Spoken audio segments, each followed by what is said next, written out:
Bom, queridos amigos, amigas, irmãos e irmãs aqui presentes, muito boa noite a todos.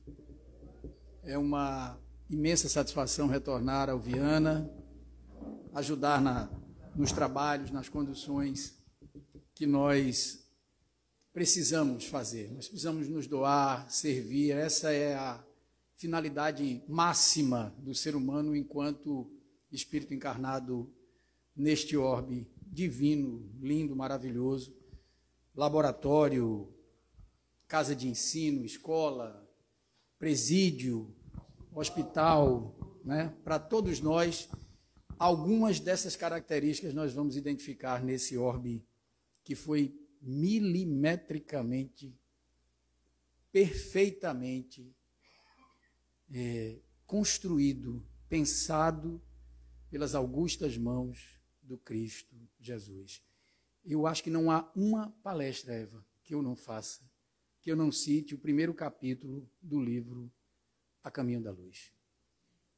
Todo lugar que eu vou, eu falo desse livro.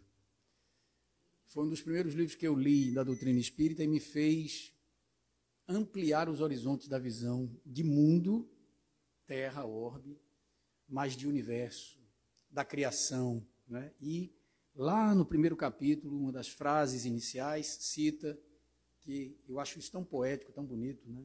As augustas mãos divinas de Cristo moldavam, extraindo da estrela maior do nosso sistema, o magma, aí são palavras minhas, os elementos para que pudessem ser formatada a Terra.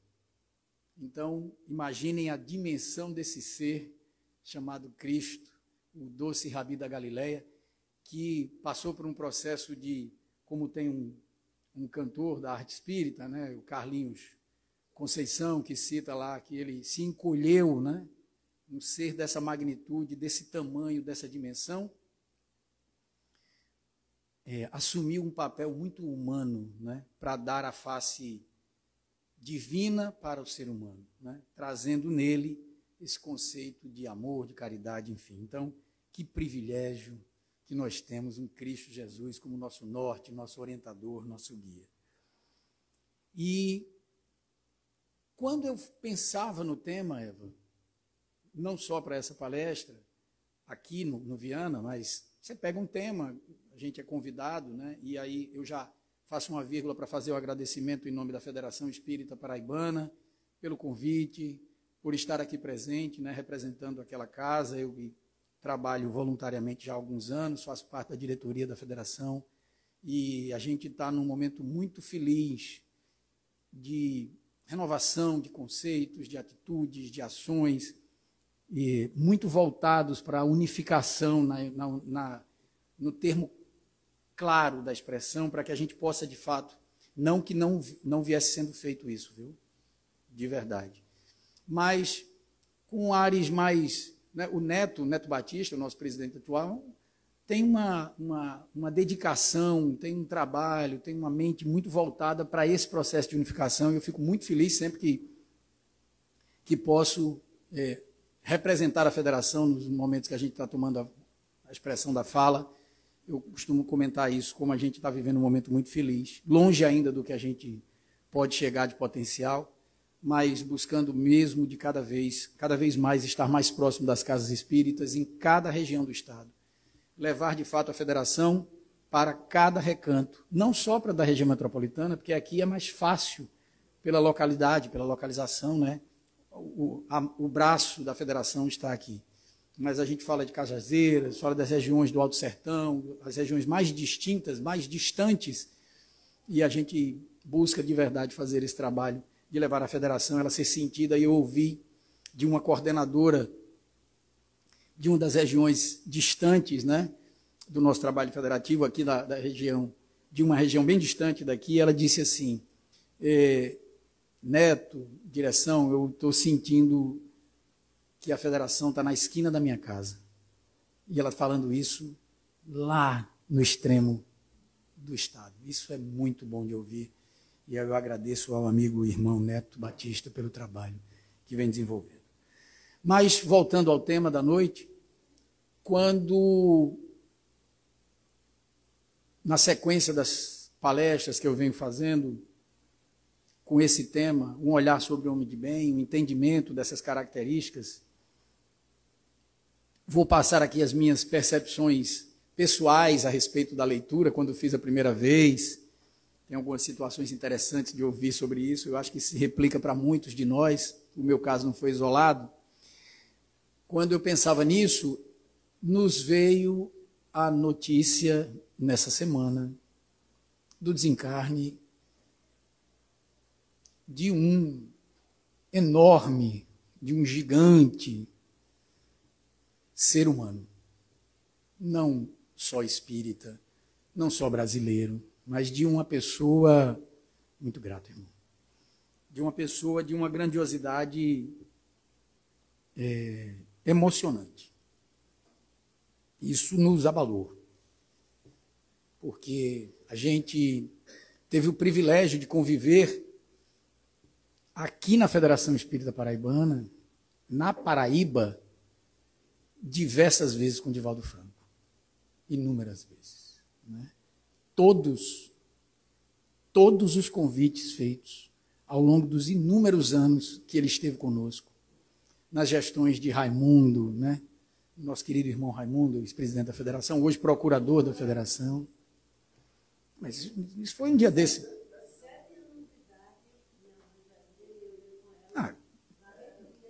20 anos atrás é muito pouco tempo, querida. 7 anos atrás.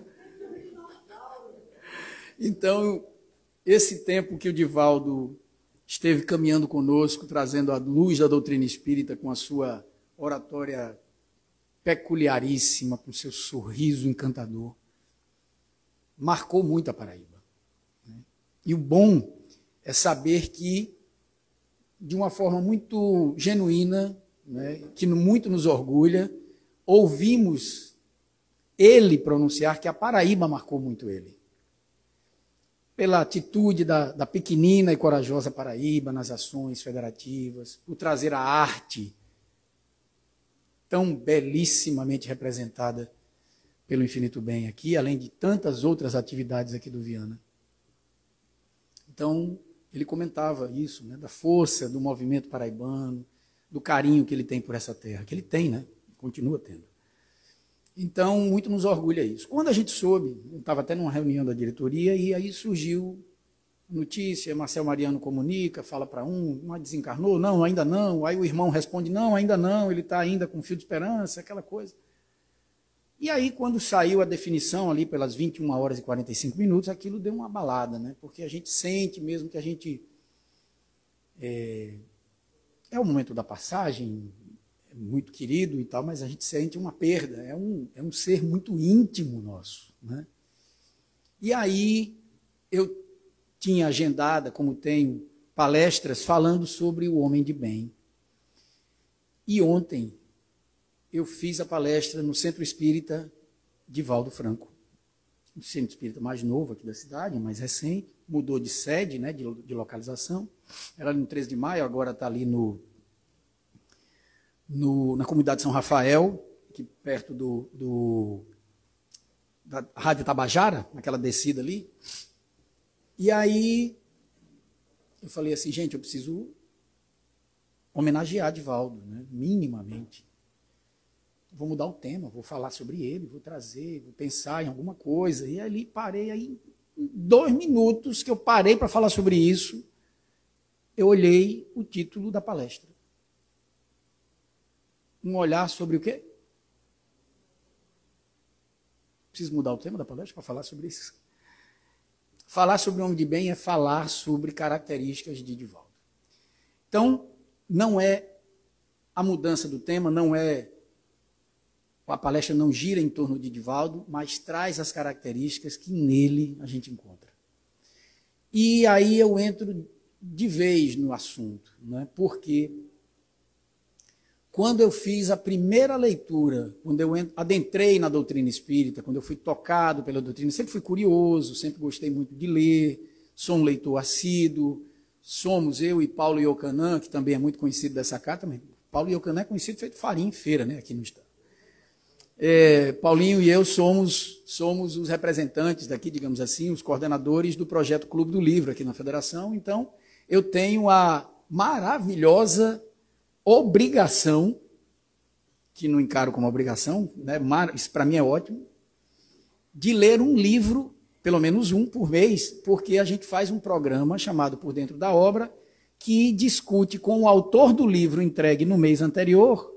Numa live, a gente discute o livro, qual foi a temática, o que foi que levou a escrever. A gente conversa sobre a obra que foi entregue no mês anterior, que é para dar tempo de quem receber, ler e participar da obra, participar do programa chamado Por Dentro da Obra, um programa que a gente faz na web, né? Enfim, nos canais aí de transmissão. Então, eu sempre costumei ler bastante, enfim. Quando eu conheci a doutrina espírita, deixei de ser curioso para adentrar mesmo, buscar conhecimento, beber dessa fonte.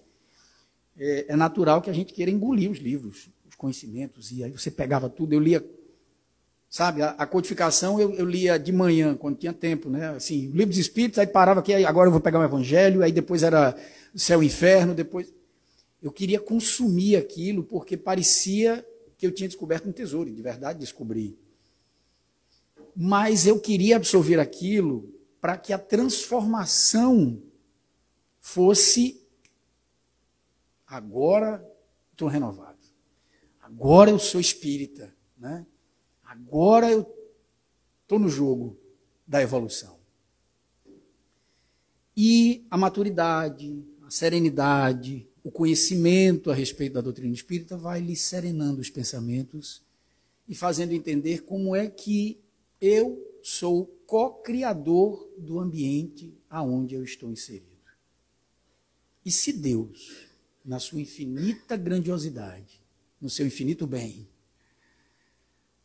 na sua infinita sapiência, conhecimento, não dá saltos, não atropela processos, como é que eu iria fazer isso? Então, eu fui lendo mais introspectivamente, com calma, para adquirir os conhecimentos e, mais do que adquiri-los, pô-los em prática. Que é isso que faz a transformação. Essa velocidade que eu queria dar para o conhecimento, me tornar melhor pessoa, me tornar melhor ser humano, portanto, melhor espírito, né? Aqui no laboratório carnal, a gente precisa passar por essas experiências, né? Essas atribulações, para poder, né, que isso seja refletido na eternidade, na escala evolutiva. Pegando um gancho no que um amigo disse, antes de vir para cá, eu vim do trabalho, por isso que estou trajado assim. E aí eu programava para chegar aqui umas 7 horas, para ouvir o Infinito Bem com mais calma, mas aí eu tenho uma demanda, eu trabalho com hotelaria, enfim, aí eu tive que ir em 2 hotéis nossos, aí eu fui correr para lá, porque tinha uma demanda para resolver e tal. Quando eu olhei para a aula, eu falei, Jesus, essa chuva, o trânsito de uma pessoa para quando chove. E eu apressado para chegar aqui, né? Aí parava no sinal. Quando eu olhava assim, todos os sinais verdes, aí eu começava a andar, subida da Epitácio. Vermelho, vermelho, vermelho. Eu falei, não é possível, cara. Aí parava, aí o carro da frente, bem devagarinho, senão abria, o cara saindo devagar, o Jesus. Eu disse, rapaz, eu vou dar uma buzinada, vou sair aqui para o lado. Aí eu parava, pensava, aí me lembrava do homem de bem, né? Uma das características é a paciência. Aí dizia assim, e se esse cara está indo para o Viana de Carvalho assistir minha palestra? Aí eu chego lá, sai do meio, rapaz, que não sei o quê. Aí eu chego aqui e a pessoa está olhando para mim. Fala, ó, o cara falando de características do homem de bem, é esse aí que no trânsito é isso? Então, isso foi... A gente vai introspectando esses conhecimentos, em tom de brincadeira, claro, mas vai percebendo como é sutil a mudança do ser humano. Sabe por quê? Do espírito encarnado aqui. Porque se a gente partir do princípio da criação de todos nós, a gente passa a entender que todos nós, pelos ensinamentos dos espíritos, nascemos absolutamente como? Simples e ignorantes. Todos.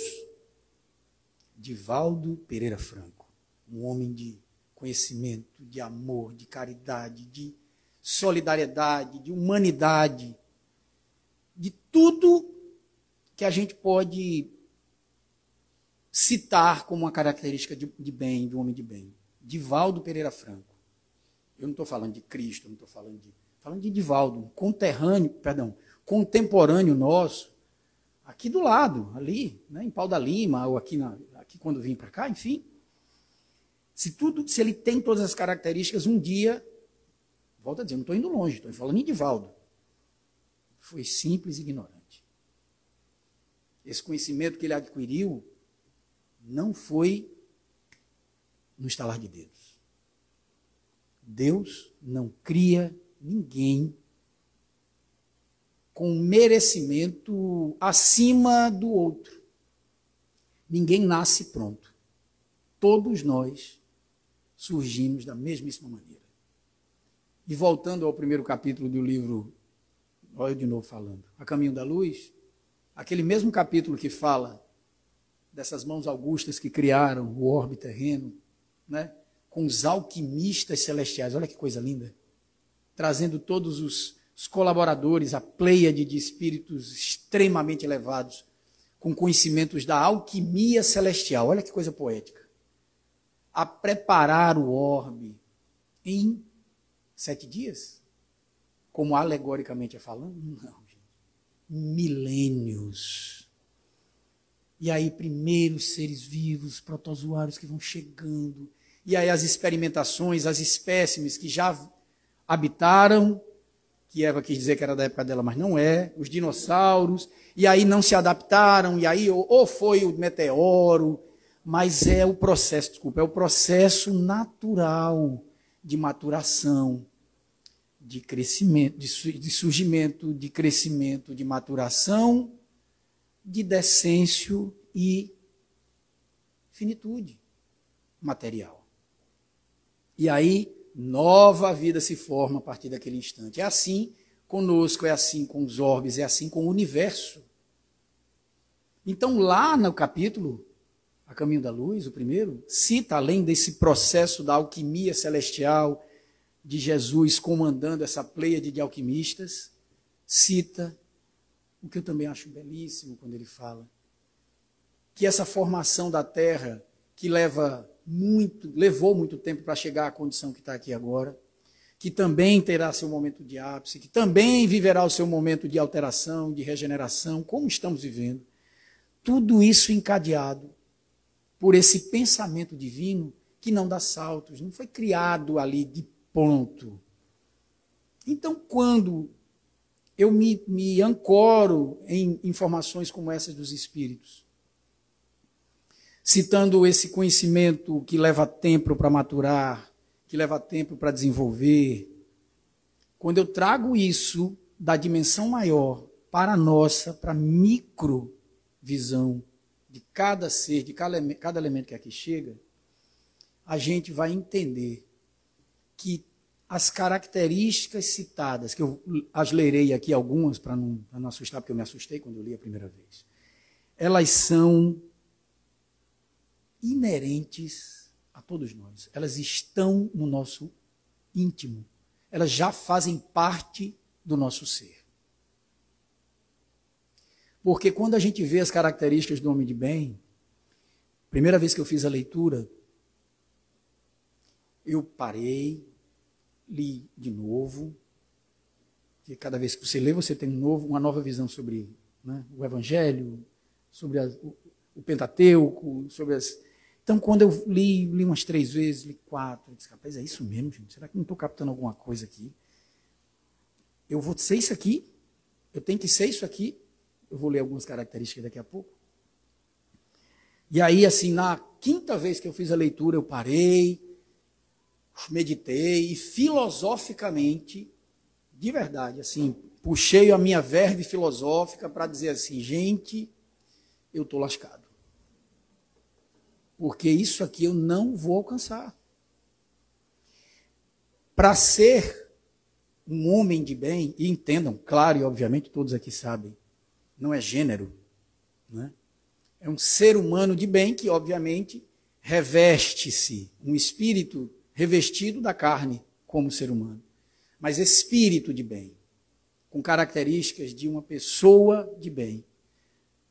Não importa gênero, cor, orientação sexual, etnia, região de onde vem, de onde vai, posição social, não tem nada a ver com o homem de bem.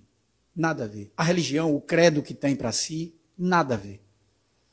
Porque independente da sua determinação em se afirmar, e mais importante, em fazer, mais católico, espírita, evangélico, budista, como qualquer uma dessas vertentes, o que nos torna homens de bem não é o que dizemos, não é o que queremos ser, mas sim o que fazemos e o que somos em essência.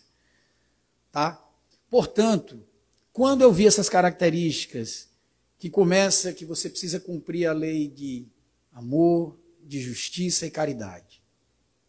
E aí eu escutei Divaldo não, Haroldo, uma vez dizendo assim, vocês prestarem atenção que é lei uma, de amor, de justiça e de caridade. Não é cumprir a lei de amor, vírgula, lei de justiça, vírgula, e lei de caridade. Não. É uma que junta essas três características. Portanto, ela é mais complexa ainda. Porque ele quis dizer com isso que eu não posso ser amoroso sem ser caridoso. Eu não posso ser justo sem ser caridoso. Eu não posso ser caridoso sem ser justo. São características que eu preciso ter as três. Isso eleva o nível. Então, quando a gente vai entendendo essa percepção das características, e naquela primeira vez que eu fiz a leitura, me coloquei tão distante delas, como se fosse algo que eu precisasse buscar em algum lugar, me espelhar em figuras como Viana de Carvalho, como Divaldo Franco, eu vou dar um chute nesse microfone, daqui a pouco ele para ali. Divaldo Franco, Chico e tantos outros, ou aquela senhora da esquina que é um exemplo para a comunidade, que não é conhecida, que é anônima, mas que sem precisar dizer nada a ninguém, ajuda, serve.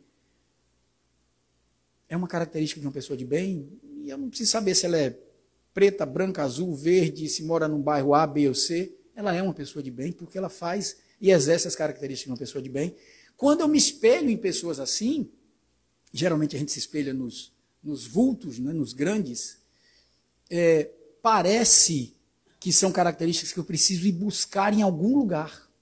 Aprender. Vem cá, como é que você faz isso? Onde é que você adquiriu isso? Para que eu possa ir fazer. Foi nos livros, foi buscando aqui a doutrina espírita, foi a sua avó que lhe ensinou, me fala onde é o endereço que eu vou lá falar com ela. Não é isso. Porque essas características, queridos, estão dormitando para muitos em cada um de nós.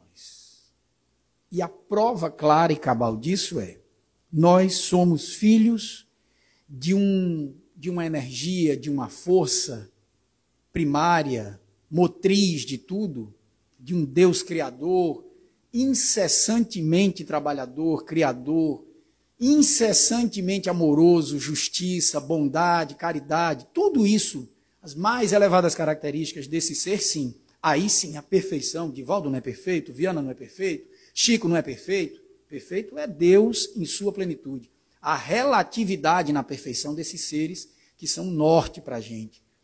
Mas essa perfeição plena, obviamente, absoluta, só Deus. Se eu sou filho dessa força motriz criadora, eu tenho dele os genes. Eu tenho dele todas essas características de justiça, amor, caridade, bondade, solidariedade. Tudo isso está em mim. Então eu não tenho que buscar em lugar nenhum. Eu não tenho que fazer movimento para fora para buscar essas características. E quando eu comecei a ler e respirar o ambiente espírita, não só a casa, mas também a casa, mas o movimento, a solidariedade, os ensinamentos dos espíritos, esses mártires que permeiam os ensinamentos nossos. E aí quando eu falo, esses que trouxeram, né, o Santo Agostinho, o São Francisco, que habitam em tudo que é lugar, não só no meio espírita, mantêm características de suas crenças muitas vezes, se reúnem no mundo espiritual tal qual aqui viveram. É mais fácil para que a gente os identifique, que a gente se conecte com eles, não precisam perder suas características, né? Não precisa só virar uma fumacinha, se revestem daquelas características que nós nos lembramos deles. Então, quando eu me baseio nessas características para buscar neles o que eles são de características de homens de bem, na verdade, eles nos dizem, a doutrina espírita nos diz, o Evangelho nos diz, Jesus nos aponta. O movimento não é para fora, é para dentro. Eu preciso buscar em mim essas características.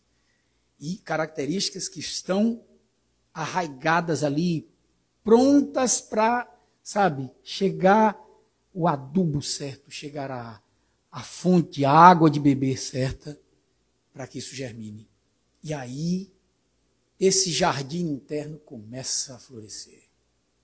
Aí a gente começa a identificar, num tom de brincadeira que eu disse, no trânsito, cara, para que eu vou xingar? Para que eu vou gritar? Eu sei lá o que é que essa pessoa está passando nesse carro. Eu não sei como é a vida dela. Talvez ela não esteja num bom momento. Quem sou eu para estar ali desbravejando? Para que isso? Isso é característica de um homem de bem. A perfeição? Longe disso. Mas eu já consigo identificar isso. Eu já consigo identificar aquela piada homofóbica, aquela piada xenofóbica, que aquilo não faz bem nem para mim, nem para quem recebe. Então, para que eu vou fazer? Isso é característica de um homem de bem. É o ápice. Eu já sou um homem de bem, eu estou a caminho de identificar essas falhas que nós temos, ou, melhor ainda, regar os efeitos positivos que o entendimento da doutrina, que a doutrina nos dá cada dia um passo a mais na direção dessas plenas características de um homem de bem. Que são, Eva, eu já disse isso toda a vida que eu venho aqui, tu precisa me dizer que hora que eu tenho que parar, porque eu falo, viu? 8h30, tá ótimo. Preste atenção, aqui nas características, tirei da tela? Características de um homem de bem. Gente, eu tirei da tela. Deixa eu achar aqui novamente. Aqui. Vê só, primeira vez que eu faço essa leitura, que eu fiz essa leitura, está no capítulo 17, Sede Perfeitos. Começa por aí, sede perfeitos. Como se isso fosse algo impossível para nós. Nunca vi Cristo comentar nada conosco que não fosse factível, real e que fosse acontecer. Se ele disse, sede perfeitos como perfeito é o vosso Pai, que habita os céus e tal, isso é uma determinação. Ele afirmou. Vós sois deuses. Então, como é que eu duvido disso? Mas eu já sou isso, eu já tenho essas características. Homens de pouca fé, né? Lembra desse detalhe? Lá, Pedro, eu vou afundar, Senhor. Não, venha, meu filho, eu estou aqui, estou lhe chamando. Tenha fé, né? Se vocês tivessem uma fezinha do tamanho de um grãozinho de mostarda, tudo seria outra percepção, porque aquilo que eu faço, vocês farão, estou falando com minhas palavras, e muito mais, vocês podem fazer isso. Porque era naquela hora que nós iríamos fazer? Quem estava ali com Cristo naquele momento faria? Não, porque não tinha essa percepção, não tinha esse entendimento, não tinha esse conhecimento. Por isso, um outro Consolador viria e veio, por determinação do Cristo, por pedido dele ao Pai, para que essas características que fazem a gente atingir o ápice, e todos nós atingiremos esse ápice, estaremos face a face com a grandiosidade divina, fossem percebidas. E aí, quando eu comecei a fazer essa leitura, lá vem. São várias, né? O homem de bem. O verdadeiro homem de bem é o que cumpre a lei de justiça, de amor e caridade, na sua maior pureza. Não basta cumprir, é cumprir na maior pureza. Eu vou saltando aqui para a gente ir ganhando tempo. Deposita fé em Deus, na sua bondade, na sua justiça e na sua sabedoria. Tem fé no futuro, razão que em que coloca os bens espirituais acima dos bens temporais.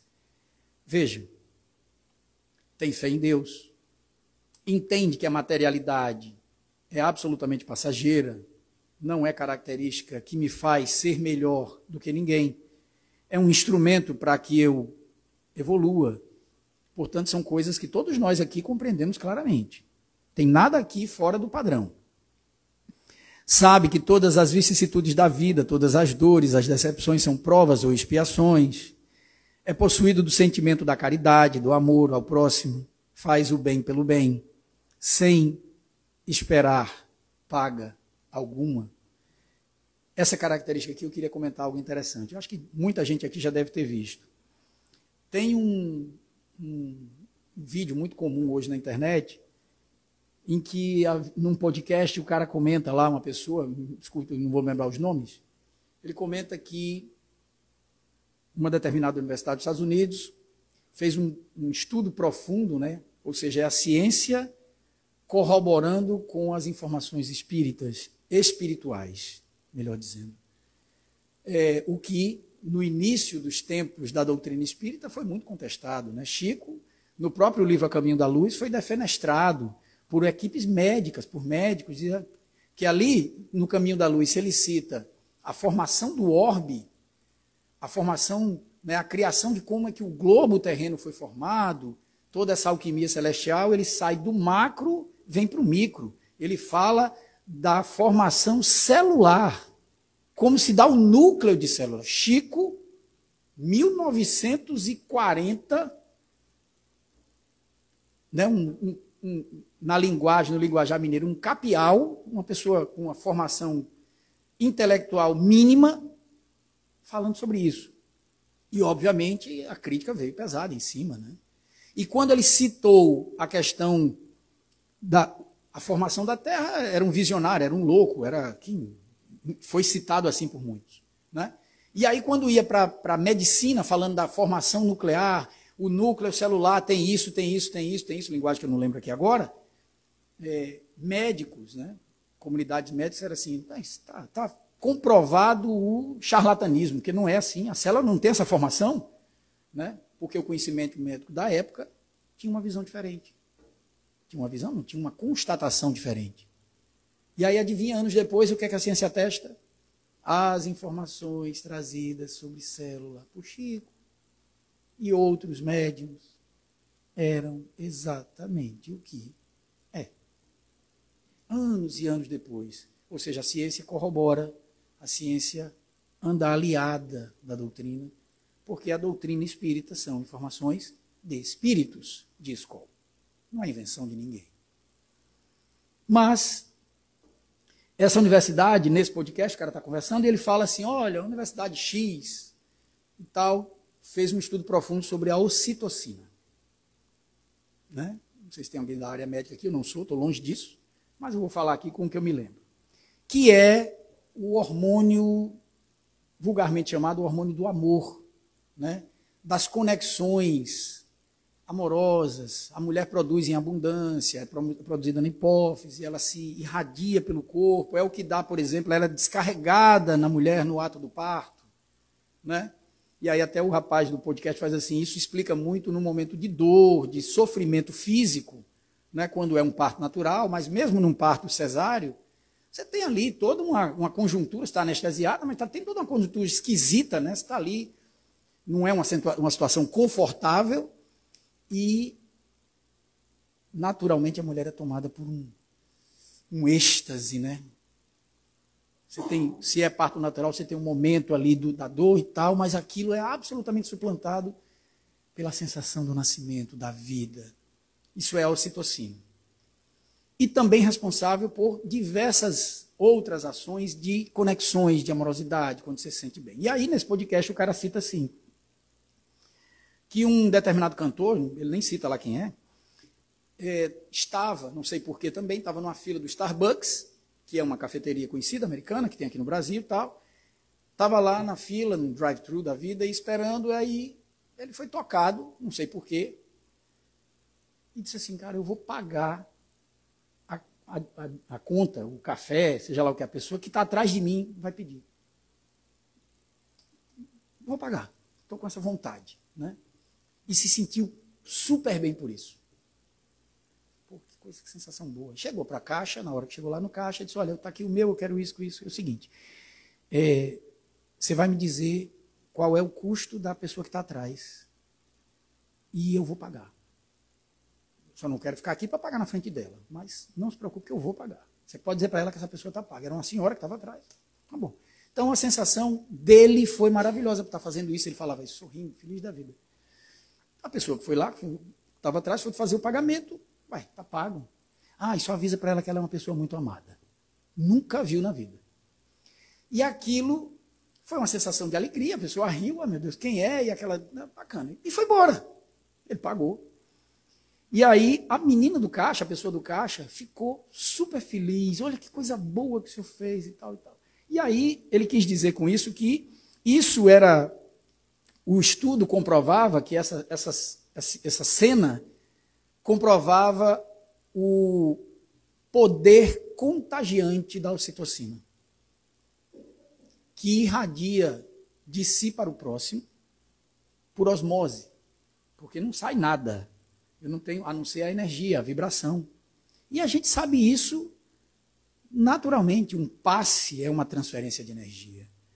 Um pensamento positivo ou negativo atinge o objetivo, é uma transferência de energia.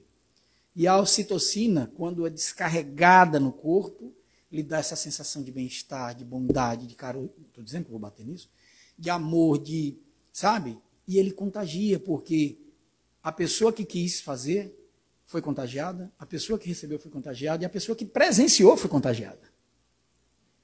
Então é muito natural você ver um ato de solidariedade e você se envolver com aquilo. Cientificamente, na área da medicina, que não é a minha, se diz que isso é o efeito da ocitocina.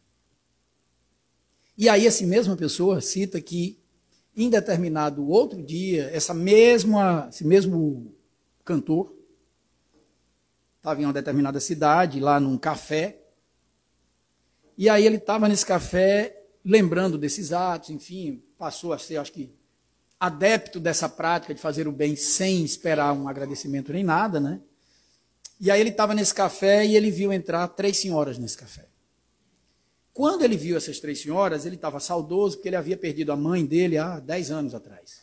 E aí ele vendo essas pessoas entrarem, essas 3 senhoras batendo papo, ele rememorou momentos desse com a mãe. Ia para um restaurante com a família e tal, ele estava junto. E era aquela alegria, às vezes iam pessoas conhecidas, não só da família, mas amigos, enfim. Então ele viu aquelas 3 senhoras muito alegres, né, ali no café. E aí ele disse assim, eu vou ou não vou? E aí disse, eu vou. Se aproximou das 3, senhora, me desculpe, não as conheço, quero, não se intimidem, não é problema nenhum, mas eu queria pagar um café para vocês. Esse cara tem alguma coisa com café, né? Mas eu queria pagar um café para vocês. Porque a senhora, e falou para uma delas especificamente, me lembra muito a minha mãe. Muito. E eu perdi a minha mãe há uns 10 anos atrás. E não só me lembra fisicamente, mas as características, a alegria, o sorriso, vir a um local como esse com amigos, com familiares, e isso me tocou muito. E eu só queria pagar, porque é o mínimo que eu posso fazer por me lembrar. A senhora me fez, vocês me fizeram me lembrar da minha mãe. E aí ele ficou tomado por aquela energia boa, elas também, e aí aquela senhora começa a chorar. E aí se levanta da mesa, vem dar um abraço nele, faz assim, eu estou aqui hoje para me distrair, porque eu perdi meu filho há 1 semana. E ele tem a sua idade, as suas características, assim, a jovialidade. A coisa não fala muito sobre aprofundamento, mas é muito isso. Então, ficaram ali os 3, muito emotivos, enfim. Então, o cara diz assim, a ocitocina tomou conta do ambiente, porque quem estava vendo chorou, sabe? E isso inspira fazer o bem pelo bem, sem esperar paga alguma. Isso nos toca. Isso é característica de um homem de bem. Eu tenho isso. Todos vocês têm isso. E eu não sou um Divaldo, eu não sou um Chico. Ninguém aqui é Madre Teresa de Calcutá, Irmã Dulce, Gandhi, Chico, Jesus. Mas todos nós temos as mesmíssimas características que essas criaturas têm. As mesmíssimas características que Jesus tem. Vou voltar no livro de novo, hein? A Caminho da Luz. É citado uma reunião de Cristos. Alguém consegue visualizar isso? O que é uma reunião de Cristo, gente? para a gente entender que aquele que criou tudo isso, não Deus. Deus é o ser macro, que tem um exército. Eu não gosto dessa palavra, porque geralmente exército, nada contra militar. Meu pai era militar, enfim, tal. Adoro isso, mas quando eu digo exército, geralmente a gente associa exército à belicosidade, né? Não só a trabalho, a ordem e tal. Mas, assim, uma pleiade de espíritos de altíssimo nível, habitante dos mundos mais puros, mais elevados, que voluntariosamente se dedicam a encolher-se, parafraseando Carlinhos Conceição, e vir aos mundos mais travadinhos, mais dificultosos, mais, né, como o nosso, e exercer o exemplo do homem de bem. Se essa criatura, que com as suas mãos augustas delimitou o orbe, enfim, fez toda a alquimia celeste, sem tamanho, sem dimensão mensurável, que para nós é o grande norte, é o orientador, né, o guia, é o modelo, tem outras criaturas tão ou mais elevadas do que ele, em reunião para discutir, para decidir, uma reunião de condomínio do universo. Deus, junta aí os síndicos, né? E vamos discutir aí. Tem um bando de morador ali que está dando um trabalho. Jesus, vem cá, assume lá. Então, essas características todos nós temos. Divaldo, Viana, todos eles têm. E nós não precisamos buscar isso em canto nenhum, gente. A gente está marcando passo nesse processo. Basta a gente olhar para dentro. No livro A Gênese, no capítulo 2, que é denominado Deus, descreve características, né, o entendimento dos espíritos para nós sobre a figura divina. Será que a gente pode delimitar numa figura, né? A condição divina. Então tem uma série de características. Mas o item 34, ele descreve o que talvez seja a melhor relação entre como a gente entende Deus na nossa visão limitada, hoje, na condição que a gente vive, num orbe em pleno processo de mudança para um país, para um mundo regenerado, né? Para quando a gente vai atingir. Lá no capítulo 34, eu vou falar com minhas palavras, no item 34, ele cita que quando nós estamos num vale, no fundo de um vale, a bruma, a névoa. João Pessoa está quase isso, né? Com esse frio que está. Bananeiras deve estar assim, né? Aquela névoa que você não enxerga um palmo na frente do nariz. Quando a gente está habitando esse fundo do vale, o sol continua a existir, continua a emitir seu raio, continua a aquecer, continua a aflorar, a mandar vida, a emitir ocitocina para todos os cantos que ele possa ter possibilidade de emitir. Ele não deixa de existir porque nós não o vemos.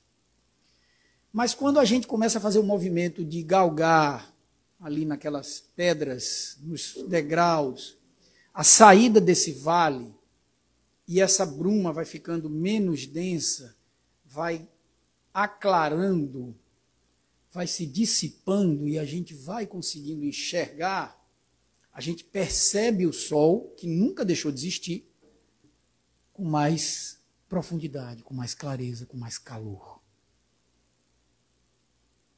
Esse paralelo é muito isso.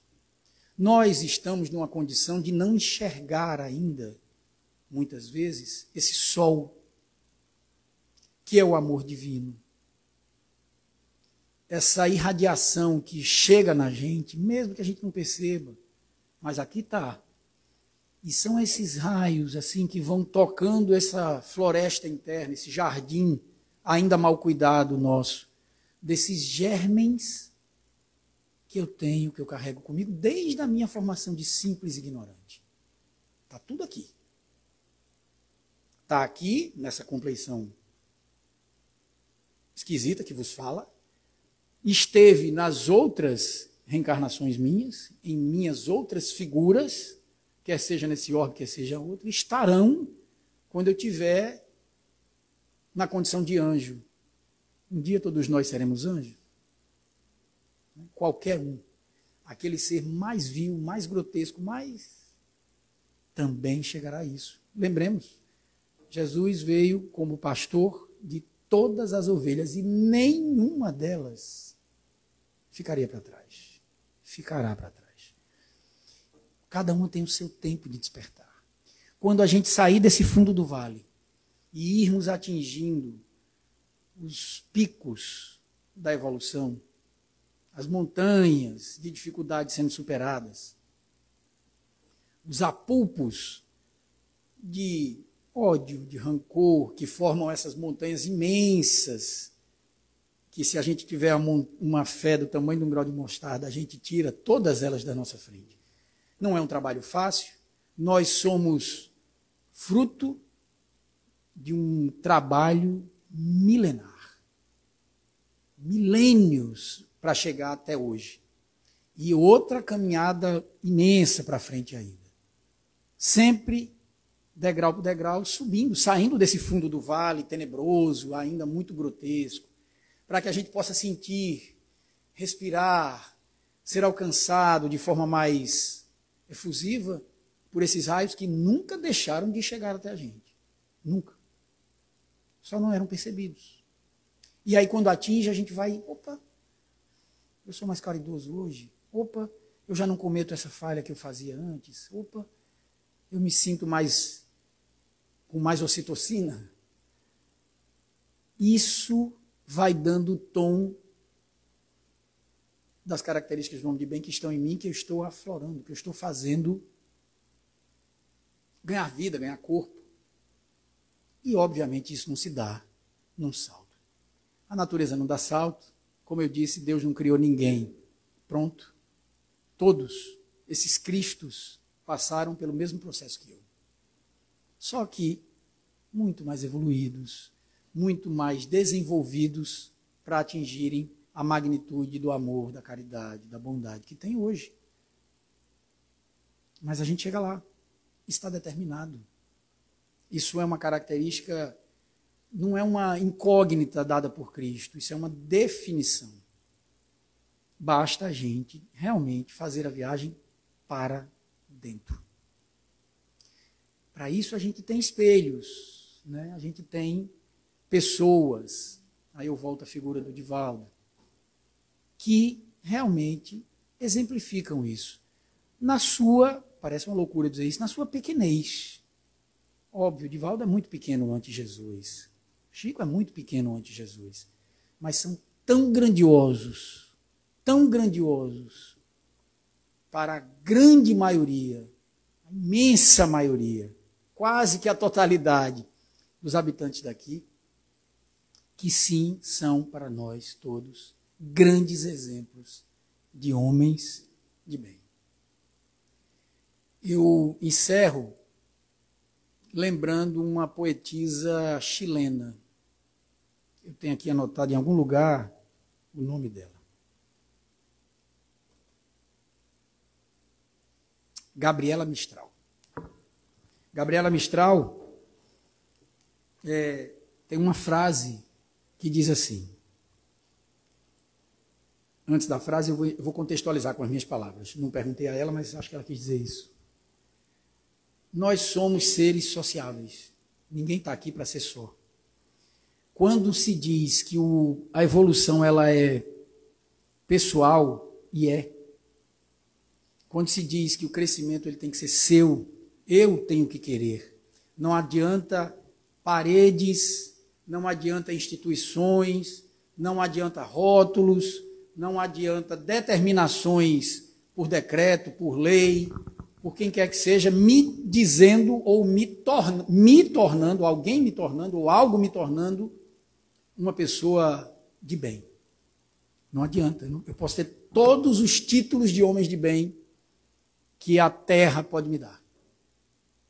Se isso não for de mim, se eu não fizer esse movimento de subir essa montanha, de vencer essas batalhas, vencer essas tirar essas pedras, e subir, sair da bruma que me impede a visão e encarar esse sol que é o Cristo e ainda esse universo que é Deus, eu não consigo. Eu não atesto isso perante a minha evolução, a mim mesmo, no tribunal da minha consciência. Mas isso não significa que eu sou um ser só.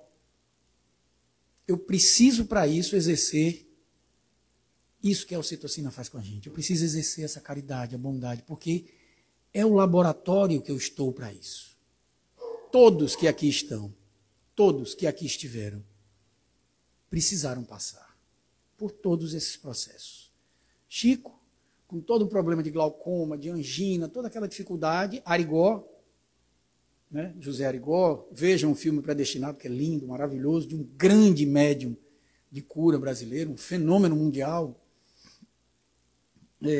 com métodos difíceis até de ver, né? Ainda tem imagens dele, o cara enfiando uma faca no olho, tirando sem sangrar, enfim, umas coisas assim que a gente, obviamente, ninguém vai dizer faça, vá fazer e tal.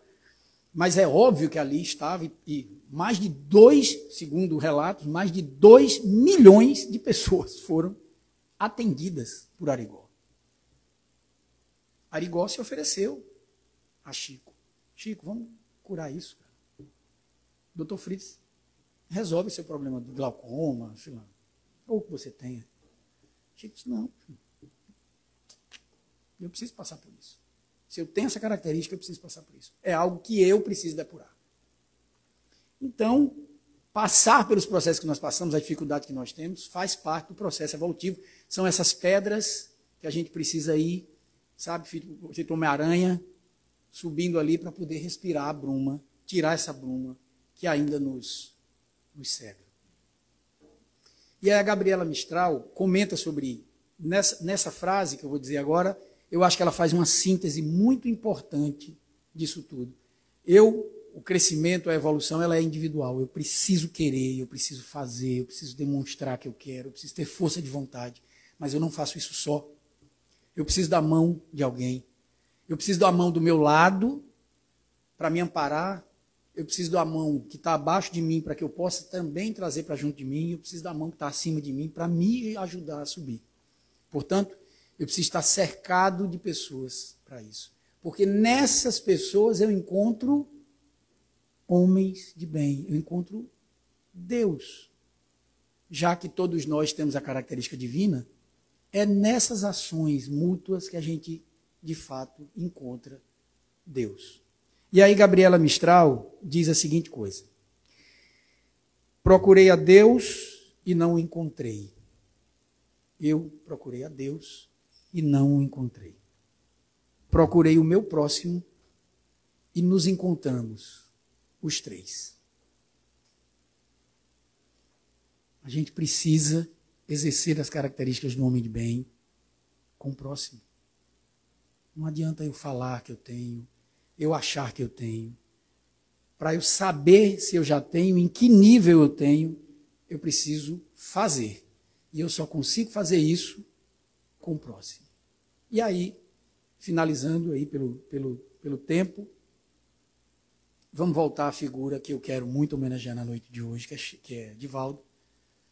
Vejamos o exemplo da Mansão do Caminho. 5.000 pessoas atendidas todos os dias. O que começou como um ambiente desse tamanho, uma casa que recebia e recolhia crianças que eram colocadas pela sociedade, filhas de prostitutas, filhas de mães solteiras da sociedade que não podiam aparecer com filho, colocava lá, foi recolhendo ele, Nilson, outro aqui, outro aqui, outro aqui, outro aqui. Hoje é uma cidade dentro da cidade. Creche, escola, padaria, formação educacional, fundamental, ensino técnico, profissionalizante, hospital, maternidade. Tudo está ali. O organismo de uma cidade, nosso lar, numa proporção humana, terrena, com todas as dificuldades, está ali posta. Então, agradeço muito a oportunidade de estar aqui, mais uma vez, em nome da Federação Espírita Paraibana, lembrando o homem de bem, e lembrando, na figura do homem de bem, um grande homem de bem que nós perdemos fisicamente, mas que está, de fato, exercendo esse poder de forma muito mais ampla. Aí eu lembro, se Divaldo falava 3, 4 horas em pé, com o corpo cansado, né, e tal, imagina agora, livre, com o espírito junto de Deus. Boa noite a todos, muito obrigado.